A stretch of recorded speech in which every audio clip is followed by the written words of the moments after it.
Ayun. So, i-share ko lang sa inyo itong wala lang pag-ayos-ayos natin dito sa bahay. Kasi ako ng cover ditong sofa. Yung sofa namin is blue-gray. Parang ganun yung kulay. Ayan. Tapos, nilalagyan nga lang namin ng cover. Kasi nga, medyo matagal na rin siya. Although maganda, okay pa rin naman, di ba, buong buo. Pero, yun na nga, madali siyang magdudumi. Dahil meron kami syempre yung mga alaga. So, ginagawa namin lagi siyang may cover. Baka nagugulat kayo. Hoy, kakakayo, ano yung hawak-hawak mo, Ken? So, ito, i-share ko lang pala. Ito ay na-order ko online. I think 5 years na yata ito, no? O magpa 5 years na. Ano nga bang tawag dito sa mat na to?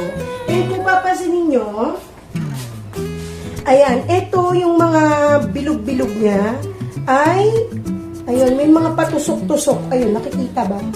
Yun. So, yun daw ay effective pagka tayo ay nangangalay, yung may stress tayo, may lamig sa katawan, ganun. Pag pagod yung katawan natin, actually, totoo. Kasi nung nakita ko to sa online, ay, may mga napapagaling daw, arthritis, ganyan. Pero ako, kahit hindi naman ako naniniwalang totally yung arthritis, natatanggal niya. Pero ang laking bagay niya, na nagiging okay yung pakiramdam. So, yun yung importante, lalo na pag galing tayo sa trabaho. Ayan. Yun ang gusto ko i-share pala, yung aking pagpapalit ng cover dito. Kasi kanina, nagbinidyo rin sa taas, sa second floor, naglagay ako ng sampayan. Oo, kasi, hindi natin ito dito. Ito kasi kung saan ko nilalagay, kung hindi dito, ayan, para madali siyang makita pag needed. Ayan. Or, nilalagay ko siya doon, dito. Ayan. So, para madali, no, makita. And ito naman pala, share ko na rin, yung back massager natin. Hindi lang naman kahit sa binti, kahit dun sa bandang bato, pwede rin ito. Importante din, kasi di ba tayo nagtatrabaho, hindi naman laging may time pumunta sa mga spa para magpamassage. So, meron kami ganito, ayan. Nandiyan lang yan, sa chair ni husband. Okay? So, yun yung aking mga alaga ito. Ang aking Papa Tappy, Tatay Tappy, ang tatay ng aking isa makulit doon. Nagtatago. Nagtatago. Baby, come here. Gusto mo, pakita ka sa kanila. Pakita ka. Naka-diaper po sila. Ayan. Yun. Kasi, hindi sila papayagan ni Papa na umakyat sa aming mga sofa. Pero yung mga girls namin, ayan, ito yung bunsusay ko, ang aking prinsesa, si Ilo. Hindi sila umiihi kung saan-saan. Talagang sa wiwipad lang. Ewan ko lang dito sa dalawang to, pag nag-aarutan kasi, tsaka ganun yata na yung mga lalaki. Kasi nung lumipat kami rito, parang yun na naman, panibagong teritoryo. Nagmamark sila. Yun na nga, para hindi na lang kami mag-alala. Lalo na pag umaalis kami, naka-diaper sila. Kiwi, come here baby, come here. 4 sila dito. Naalaga namin minsan, kagabi nga nakaupo ako. Tapos, lumapit sila lahat sa akin. Sabi ko, ang dami yung pala talaga. Na para bang 3 lang yung aming anak na pinalaki. Pero sila ang dami nila. Pero masaya naman. Tulad yan, mag-isa lang ako sa bahay. Pero kasama ko sila. Hindi ako nag-aalala. Kasi anything, nararamdaman agad nila.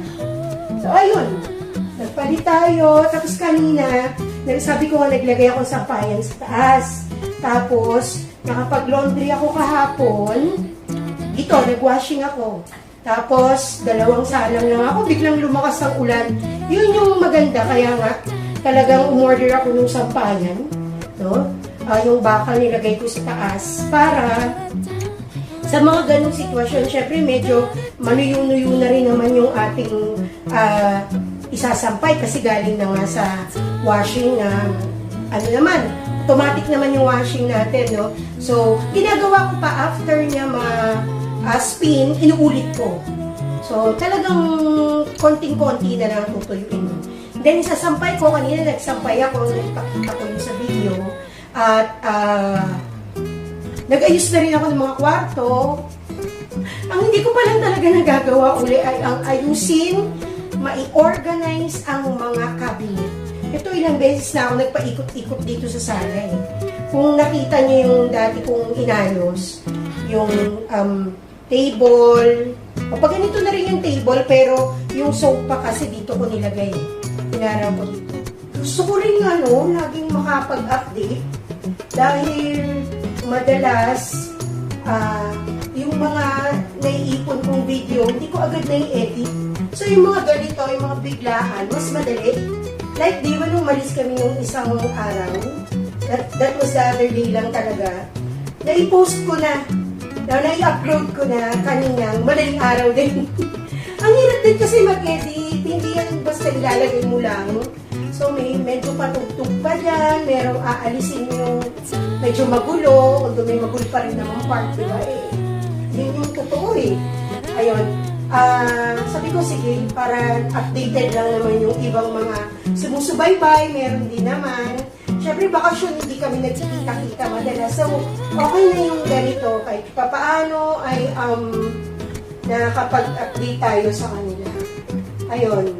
Marami pang gagawin, pero nilakad ako later. Actually, si husband umalis. Nagja-jogging siya sa somewhere. Malapit din naman dito. Malapit din dun sa dati naming bahay. Kailangan yun para naman, bumalik-balik yung sigla ng katawan. Kasi nitong mga nakaraang araw, busy din siya, paperworks yung kinabisihan niya, so hindi nga nagagawa yung mga ganun. Yung makapag-exercise, ayan.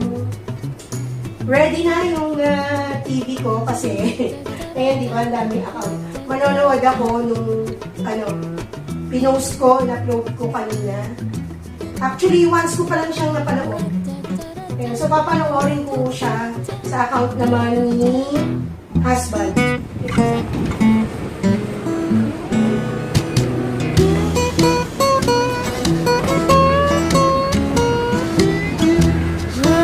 Bumalik po ako dito sa Trinoma. Nagbango ko na naman. At, maghanap tayo ng mapagpapahingahan muna. Sobrang init kasi sa labas. Kaya sa tulad ko na meron na rin namang iniinda. Ayun, nakakahingal agad, nakakapagod. So, kailangan muna natin umupo. And para ma-maximize yung paglabas ko this day, lagi pong ganun eh. Hanggat maaari kapag lumabas ng bahay, magawa na yung lahat ng pwedeng gawin. Let's say, mga babayaran, mga dapat na asikasuhin. Kaya maglilista na naman tayo or i-check ko yung aking booklet of to-dos. May mga list tayo lagi. And then, syempre hindi naman siya mayat-maya na check. So ngayon, i-check ko kung ano dun sa mga to-do list na yon ang pwede kong magawa while nandito nga sa mall. Okay. Meron tayong babayaran online. So nagdeposito muna ako. Magagawa ko siya while nakaupo. Ayan, paupo natin gagawin.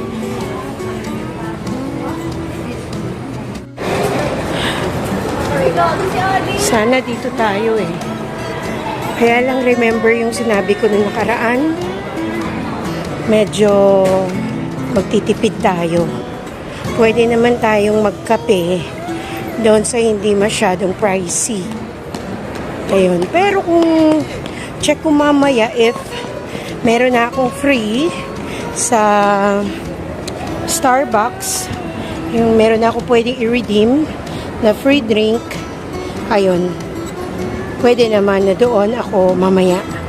But now, balik ako dito. Ayan. Sa Mr. Donut. Mag-ice bodies tayo. Oo nga, ang ganda oh, tingnan nyo. Iced bodies. Masarap, kabanding. O, diba? Parang sinasabi, oh, ma'am, dito ka na kabanding. Sige, dito tayo. Kailangan kong mag-withdraw kasi nasa counter na ako. Actually, nagbabayad na ako. Kaya lang, wala raw silang debit. Hindi sila nagka-card. Wala rin GCash. Cash lang. So, I have to withdraw.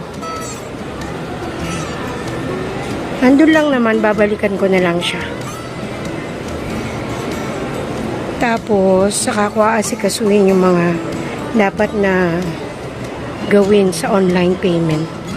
Okay, now, meron na tayo drinks and a donut. And kailangan ko pa rin mag-electric fan kasi mainit nga. So, andito ako sa loob ng coffee shop. Or what do you call this? Donut shop.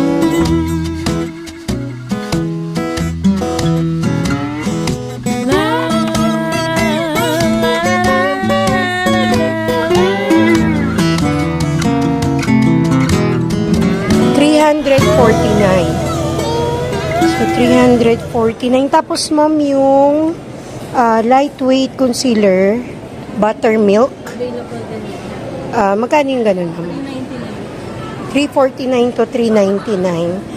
Nagsisil ba tayo minsan? Bihira lang, ma'am. Okay. Depende mo kasi sa menu. At tingin po ako ng ano? Buttermilk. Okay. Ayun.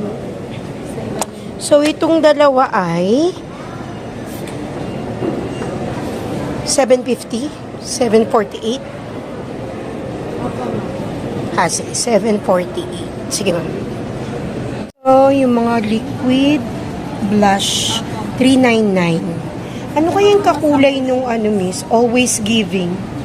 Kasi sa ano niya sana hanapin to sa Vice. Hindi ako familiar, ma'am. Oo. Anong mga pinkish ba yan? Sige, tatanungin ko muna. Thank you. Para makita mo yun. Okay, pakita ko. Ito yon, ito, yun ang mga sample shades. Ayan, thank you. Okay, nabili na natin yung bilin ng aking munso. Diretso naman ako ngayon sa grocery. Talagang ano, no? May na-maximize natin yung time. Bibili din sana ako ng ng lip tint. Kaya lang, naalala ko, parang kabibili ko lang nitong before graduation. Papasok uli ako sa Landmark kasi sa baba, nandun yung grocery. So, bilhin na natin yung mga kailangan pa na wala sa bahay. Ayan. Ito, papasok na ako. Kanina nakapag withdraw ako, konti lang. Ay, alam mo naman, maraming mawi-withdraw. I mean, kumuha lang ako ng gagamitin ko dito. So, ayun, pababa na tayo. Oo, tayo kasi kasama ko kayo. Ito din yung maganda sa binavlog mo kasi kahit wala kang kasama, parang meron kang kasama. Ayan, kaya nai-enjoy ko naman. Tinatanong ko si husband nung huli kong upload, diba? Sabi ko, tingnan mo yan, lagi kang di kasama sa video. Parang lagi tayong hindi magkasama that time. Yung pumunta kami ng Nuvali, ng Paseo Outlet, dun nga sa Laguna. Eh, sabi niya, ayaw mo nun. May time ka to vlog. Haloko, ano. So, ayun. Busog pa ako dun sa kinain kong unhealthy na donut. Ang bad ko no? Kasi nakakain ako ng hindi tama. Ganun talaga pag hindi, yung pag wala sa bahay, pagka lumabas talaga, hindi maiwasan kasi, ayun na nga, pagka pumunta ka ng coffee shop, hindi talaga healthy yung mga mabibili mo rin na pagkain doon. So, ayun, dito na ako.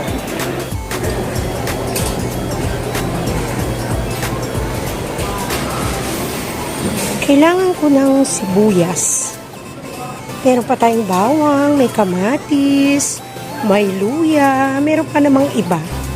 Ayan, bumili rin ako sa sister ko ng itlog, bigas. So, meron pa tayo nun. Ang hanapin natin ay ang sibuyas. Actually, ito sana eh. Kaya lang for sure mahal ito. Ay, 100 lang. Kaya lang sobrang liliit ano. Ito na lang. Yun. Okay naman yung size niya. Ito na lang muna tayo.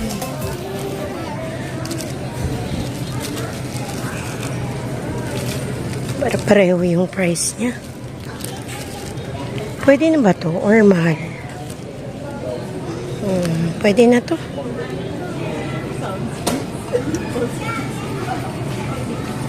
Kuha din tayo ng ilang gulay. Check natin. Ay, organic to. Medyo mahal dito. Tingin tayo dun sa hindi organic. Healthy din naman yun, ano? Kahit hindi organic. So, dito tayo. Sana meron kasi naubusan na kami ng pipino. So, ayun. Kakaubos lang ng okra natin. Huh? Ano to? Bakit sobrang mahal naman? Kangkong ba to? Ano yan? Gulat ako. Kangkong ba to? Kangkong native. 43. Aba, katakot naman. Parang hindi na lang ako dito bibili kasi sa binibilan ko, although ano naman yun, syempre hindi mall yung bibilan ko na yun, pero hindi naman ang laki ng diferensya. Ito, magkano naman ba to? 3 piraso 31, okay na yun kanina, yung banda rin ako kumuha. Karne pala, karne. Actually, pag mahal talaga rito, okay lang hindi muna ako kukuha. Yung ano lang muna, mga natira sa bahay, sa ref, yun na lang muna. Okay. As expected, mahal talaga yung kanilang mga seafoods.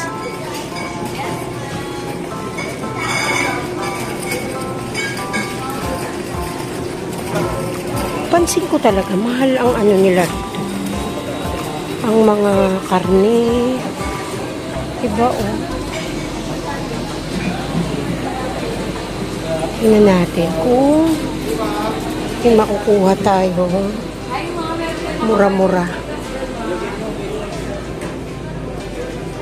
Buy one kilo free kalahati tayo, ma'am. Saan po yun? Saan po yun? Papa, ma'am. Isuto, adobo, bimini. Meron naman, buy one kilo.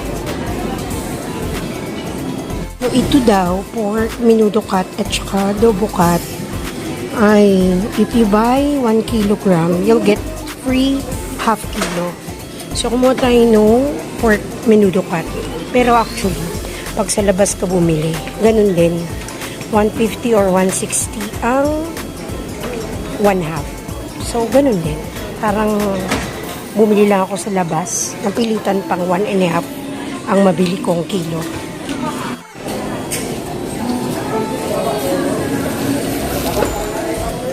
Okay? 460. Ayan pa lang yung nabibili natin.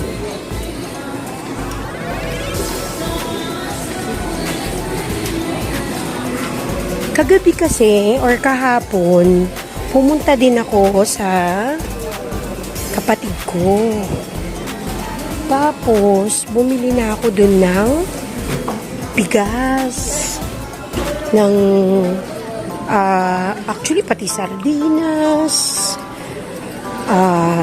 itlog. Doon ko binili. Oh, support, 'di ba? Kasi nagbukas ng sari-sari store yung sister ko. Yung brother ko naman meron siyang ano ba 'yon? Shopee, Lazada, Draft. Anong tawag sa ganun? Draft. Ano ba 'yan? Draft. Basta. Draft shop. Bibili pala akong tissue.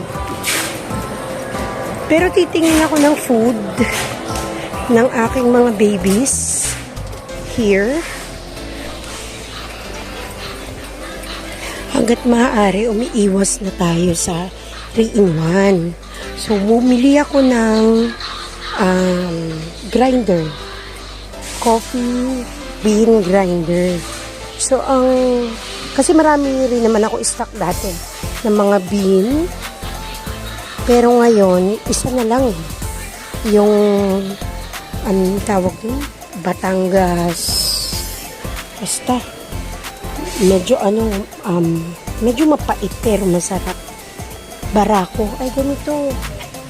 Ayan. Ito pala. Mahal pala to. 445. Nabuksan ko na. Gamit ko na. So, baka mamaya mga lahati na yon, need na natin ng stock. Okay ba ito? Ito, grinded na siya. Medium grind. Pwede. Hazelnut. Vanilla black lang yung meron sa 250 grams. 500 grams yung hazel. Walang iba. Sayang naman. Parang gusto ko ng hazelnut. Baka meron sa likod. Wala ba? Talagang hinanap. Vanilla lang talaga. Ayun. So, yung hazelnut malaki. Palagay ko babalik na lang tayo. Kapag meron ng hazelnut black na 250 grams lang. Marami na kasi to. Meron pa naman tayo dun. So, at least may idea tayo. Pwede rin ito. Decaf. Ayun. Uy, 966. Gusto nyo pa ba magkape pag ganun? Ito. Dark roast. Okay. Ito mga drip na to. Mga drip na sa ayun, bumili rin ako nung yung mga drip, yung lalagyan mismo. For sure, ibabox ito. Kasi ganito kami sa Quezon City. Bawal ang plastic. Wala akong dalang eco bag. So, ibabox siya. Okay na ba? Yung mga dapat kong bilhin na hindi pa naman nagmamadali, pwede kong bilhin tomorrow o sa isang araw sa palengke. Gulay, ganon, mga iba pang rekado. Nagugutom ako. Siguro before ako uuwi, dinner time na rin pala. Kala ko mag-early dinner. So, dinner time na. Tapos, magbubuk na lang. Para diretso na. Ito gustong-gusto ni Dritch, tsaka ni Binbin. Pero baka naka-get over na. Medyo malaki na rin naman sila.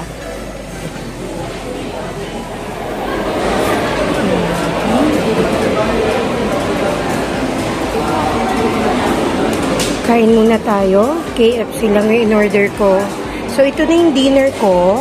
And then, magbubuk na ako para makauwi na rin. Magluluto pa rin ako para sa dinner naman ng mga nasa bahay at sa aking mga dogs. Nandito ako sa food court ng Trinoma. And yes, nandito na ako sa bahay at nagre-ready na ako ng dinner ni husband at ganoon din ang mga alaga ko. So, till our next. Bye!